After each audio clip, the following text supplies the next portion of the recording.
Hello and welcome back to Gooders Front Room for some more Prime Cutz. This time we have Canadian animation Rock and Roll from 1983. It features songs from Lou Reed, Earth, Wind and Fire, Debbie Harry of Blondie fame, and Iggy Pop. It is set in a dystopian future where nuclear war has ravaged the world and left behind only a race of mutants that come from various different animals. So each of the characters in the film has that kind of amorphized animal look.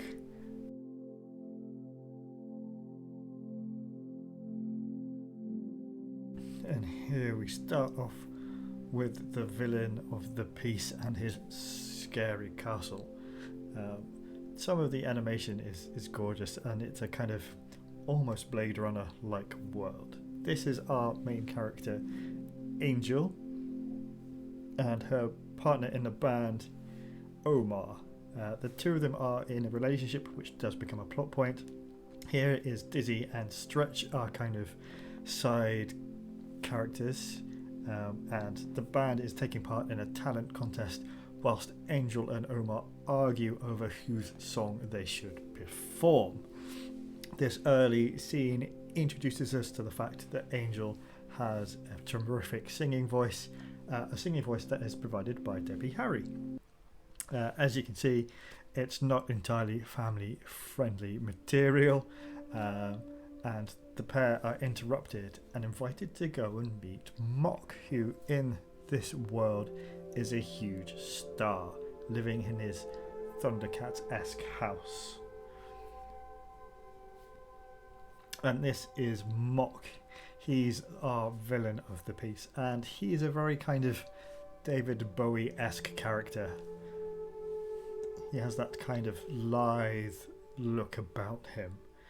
And he is quite creepy from the start, and he begins to try and convince Angel to perform with him because he believes that her singing voice is the last part of a ritual that he needs to bring about a demon into the world so that he can assert his power. He soon kidnaps her and takes her off to New York. Whilst the rest of the gang have been put into a life-threatening situation in the car, and they've been fooled into believing that Angel has gone with Mock willingly.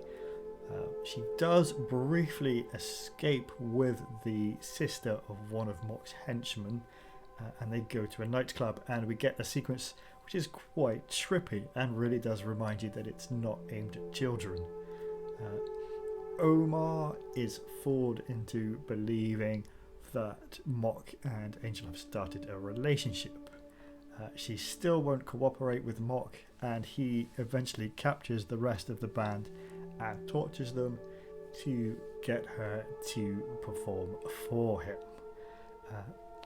And as we get into the final phase of the film, we have Angel singing, believing that she has no other choice. And here the imagery gets again quite surreal, quite trippy. It's all gorgeous to watch. The gang eventually realise what is happening after they've escaped and decide that they have to go to the rescue.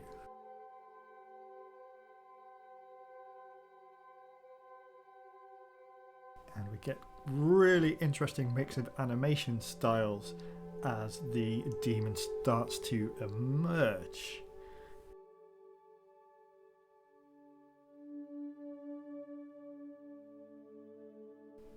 Eventually, Omar manages to free Angel,